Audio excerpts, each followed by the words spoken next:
B plus E, cela donne B.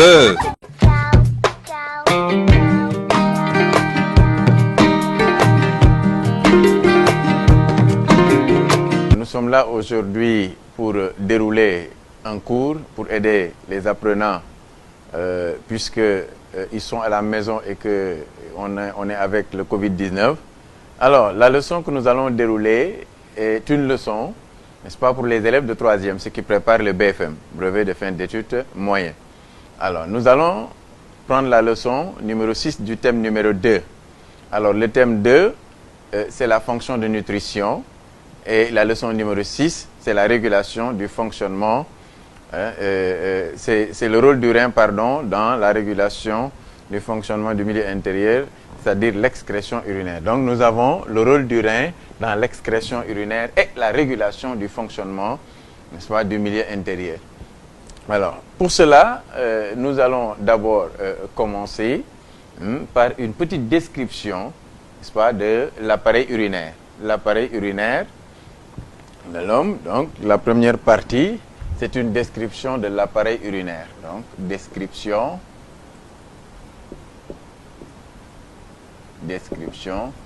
de l'appareil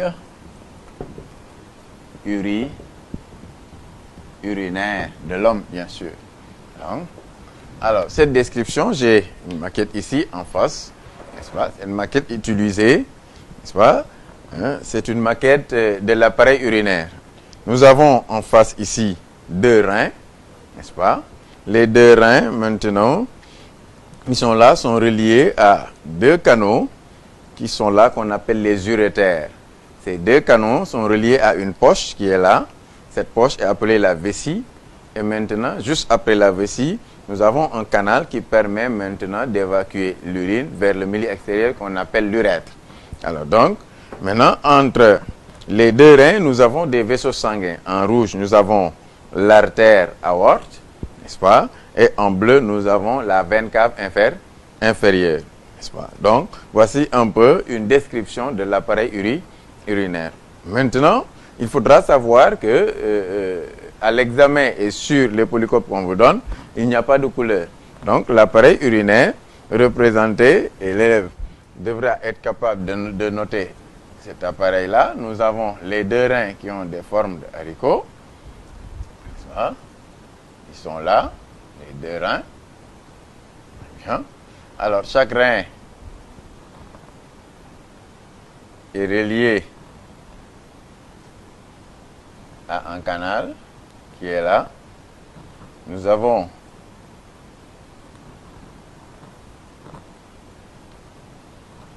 bien. Alors ici, nous avons les reins. Donc, nous avons le rein gauche. Ici, nous avons le rein droit. Maintenant, lorsqu'on sort des reins, nous avons deux conduits, deux canaux qui vont prendre l'urine, puisque la fonction des reins ici, c'est de produire l'urine. Une fois fabriquée dans les reins, l'urine passe par ces deux canaux qu'on appelle les urétères. Urétères. Alors, donc, urétère gauche, urétère droit. Et maintenant, les urétères vont conduire l'urine qui va venir se déposer au niveau de la vessie. Et maintenant, la vessie, c'est un sac, c'est une poche dans laquelle l'urine s'accumule en attendant la miction. Après la vessie, maintenant, la dernière partie, c'est l'urètre. C'est là où il faut faire attention, puisque les élèves confondent souvent l'urétère et l'urètre. L'urétère relie les reins à la vessie, alors que maintenant, la vessie, n'est-ce pas? Juste après la vessie, nous avons l'urètre qui permet d'éliminer l'urine vers le milieu extérieur. Maintenant, ça, c'est les reins. Les reins, maintenant, donc, avec les voies urinaires. Les voies urinaires, donc, c'est ce que je souligne.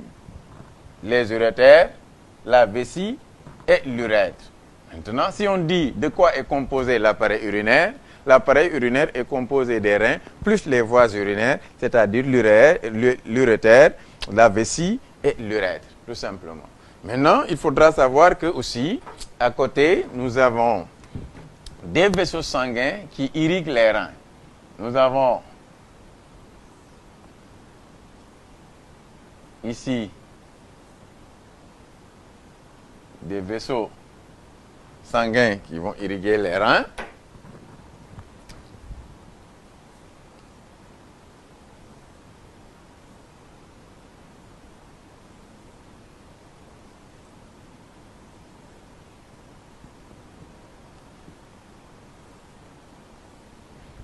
Bien, pour ces vaisseaux sanguins, il faudra être intelligent puisqu'à l'examen, il n'y a pas de couleur, mais vous verrez ceci. Ces deux flèches-là vous permettront de reconnaître quels sont ces vaisseaux sanguins. Lorsque la flèche entre, ça veut dire que le sang arrive et va prendre ce chemin pour aller en direction des deux reins. Donc, ici, ce vaisseau sanguin, donc, vous avez vu en quatrième que les vaisseaux sanguins qui apportent le sang vers les organes sont appelés des artères. Donc, ici, nous avons l'artère aorte. L'artère aorte, maintenant, arrivée au niveau des reins, va se diviser pour donner deux artères. Ici, donc, c'est l'artère rénale. L'artère rénale, donc, c'est la branche de l'artère aorte qui pénètre au niveau du rein. De la même façon, lorsque vous voyez la flèche qui sort, les vaisseaux sanguins qui ramènent le sang, n'est-ce pas, vers le cœur et en quittant les organes, ici, nous avons la veine cave inférieure.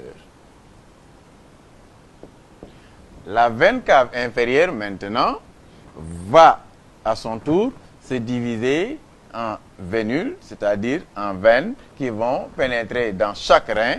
Alors, dans ce cas-là, on obtiendra directement, ici, ces vaisseaux sanguins-là, ce sont, on les appelle, ici, nous avons la veine rénale. Donc, voici grosso modo, donc, l'appareil urinaire avec les vaisseaux sanguins qui l'irriguent. Donc, comment, je rappelle encore une fois, comment reconnaître ceci? Il faudrait que vous sachiez que lorsque vous avez des vaisseaux sanguins qui irriguent les reins, là, comment reconnaître la veine cave? Ne pas confondre la veine cave inférieure avec l'artère aorte. Ce sont les flèches qu'on vous a mises au-dessus, tout simplement. Ces flèches-là vous montrent que le sang arrive. Donc, lorsque le sang arrive vers un organe, ce sont des artères qui l'apportent. Et ici, nous avons le sang qui repart, donc ce sont des veines. Donc, la veine cave inférieure, vous regardez la flèche qui sort, alors que l'artère aorte, la flèche qui entre, montre l'arrivée du sang. Donc, là, ce sont les vaisseaux sanguins. Je rappelle encore que l'urétère et l'urètre ne doivent pas être confondus. Pourquoi? Parce que l'urétère est situé entre les reins et la vessie, alors que l'urètre est situé juste après la vessie. Donc, voici un peu une description, n'est-ce pas, qui nous permet de comprendre, n'est-ce pas, l'organisation de l'appareil urinaire. Et c'est cet appareil maintenant qui est responsable, n'est-ce pas, d'éliminer les déchets qui sont dans le sang. Les reins vont nettoyer le sang en éliminant les déchets, et c'est ça qu'on appelle l'excrétion urinaire. Donc, les reins sont des organes excréteurs. Il y en a plusieurs dans l'organisme, tels que les poumons, la peau aussi, n'est-ce pas? Ça, c'est des organes qu'on utilise pour pouvoir tout simplement nettoyer l'organisme, le milieu intérieur. En deuxième partie, je vous propose une coupe longitudinale du rein. Voici une maquette qui nous permet de voir. Lorsqu'on coupe le rein maintenant et qu'on observe à l'intérieur, on se rend compte qu'on a essentiellement trois parties. De l'extérieur vers l'intérieur, nous avons la zone granuleuse qu'on appelle aussi cortex. Nous avons la zone médulaire qu'on appelle aussi zone pyramidale avec les pyramides de Malpighi. Et en dernière partie, nous avons le bassinet qui est la partie où l'urine sera récupérée avant d'aller dans l'urètre et être acheminé au niveau de la vessie. Bien, donc nous allons un peu détailler cela. Lorsque nous avons une coupe longitudinale du rein, voilà. On va le faire de façon très rapide. Là, avec l'urétère. Si vous regardez bien, ici, voici une représentation très simplifiée d'une coupe longitudinale du rein. Alors, on a essentiellement trois parties. La zone qui est là, avec ces grains, on appelle ça une zone granuleuse, très riche en vaisseaux sanguins. Nous allons y revenir. Cette partie-là, j'ai encadré, représente la zone pyramidale.